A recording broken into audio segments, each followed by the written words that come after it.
আসসালামু আলাইকুম ভিউয়ার্স। তো চলুন আমরা শর্টটি এই ছেলেটার প্রবাসে আসার স্টোরিটা শুনে নিই এবং শেষে আমরা এই ব্যাপারে বিস্তারিত কথা বলবো।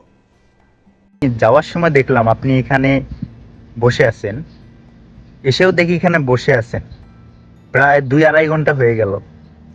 কারণ কি এখানে বসে থাকার কারণ কি?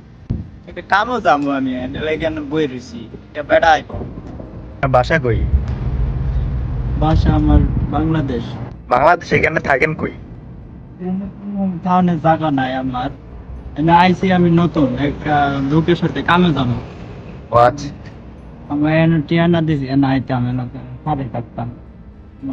এই রোদ্রের মধ্যে আপনি এখানে দাঁড়ায় আছেন, ওই লোকের ফোন দেন, লোক আসুক।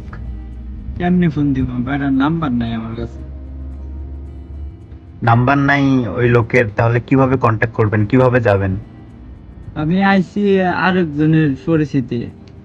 এগুলো আমার কইছে এনে খারে থাকতাম এই নুনের সামনে। আমি খার রয়েছি, বেটা আইব, বেটা বলে ইন্ডিয়া আমার এন থেকে লয়ে যাবে, এখানে আমি এনে বয়ে রয়েছি। আচ্ছা, আপনি আসছেন কতদিন হয়েছে সৌদি আরব? আমি আইছি 8 মাস হয়ে গেছে। কোথায় কাজ করছেন এতদিন? এই শহরও করছিলাম 2 মাস একটা না, তারপরে আর কাম তারপর? টাম নাই। এরপরে সৌদি আরব আসছেন কি বিষয়ে, কোন কোম্পানির বিষয়ে আসছেন? কিটা কোম্পানি আমি তো কইতারি না। আমরা এই পাঠাইছে এই বাংলাদেশে দালালে বেটা, বেটা আমার কইছে কাম দিব না বাংলাদেশে নাকি 28,000 29,000 টাকার মতো বেতন দিব। আচ্ছা, এখনো আপনি কাজ পান নাই? না আমি এখনো ওই কাম পাইছি না। বাংলাদেশের ওই লোকের সঙ্গে যোগাযোগ করেননি আপনি? ওই বেটারে ফোন দিলে পাঠাই নাই, কাম পাঠাইছি, এখন আর কিতা করব? আমি আর কিস্তা করতাম নিতে আমারে ফোন দিয়ে এখন দালালে আর ফোন টোন ধরে না আমার।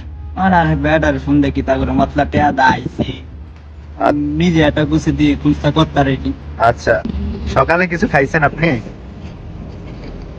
হ্যাঁ, খাইছি না? রাত্রে? খাইছি, রুটি খাইছিলাম। রাত্রে রুটি খাইছেন, সকালে খান নাই?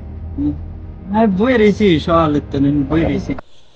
তো ভাইয়েরা, আপনারা তো শুনলেনই যে এই ছেলে কিভাবে এসে প্রবাসে এভাবে দালালের ফান্দে পড়ছে। তো এটা শুধু এর ব্যাপারে না, বিদেশে যত প্রবাসী আসে দেশ থেকে তারা সবাই এমনটাই করে। হ্যাঁ, সৌদির নাম শুনলেই হ্যাঁ চলে আসতেছে, কি কোম্পানি বিষয় আসতেছে না ফ্রি বিষয় আসতেছে, কি কাজ আছে না কাজ নাই, বাস নাম শুনছে চলে আসছে। যেমন দেখেন নেপাল, ইন্ডিয়ান তারা যেমন আছে তারা এমনটা একদম করে না। তাদেরকে যদি কখনও প্রবাসের বা সৌদির বিষয় দেওয়া হয়, তারা সব কিছু বুঝে এগ্রিমেন্ট দেখে, কোম্পানির এগ্রিমেন্ট, এরপর যার সাথে করে সব কিছু সাইন নিয়ে তারপর তারা আসে, যার কারণে তারা কোনো জায়গায় ঠকে না। কিন্তু আমাদের বাঙালিরা কী করে, নাম শুনছে তাই চলে আসে, যার কারণে দেখেন এই অবস্থায়। শুধু এ না, আরও হাজার হাজার ছেলে এবং কি প্রবাসীদের এই অবস্থায় হয়।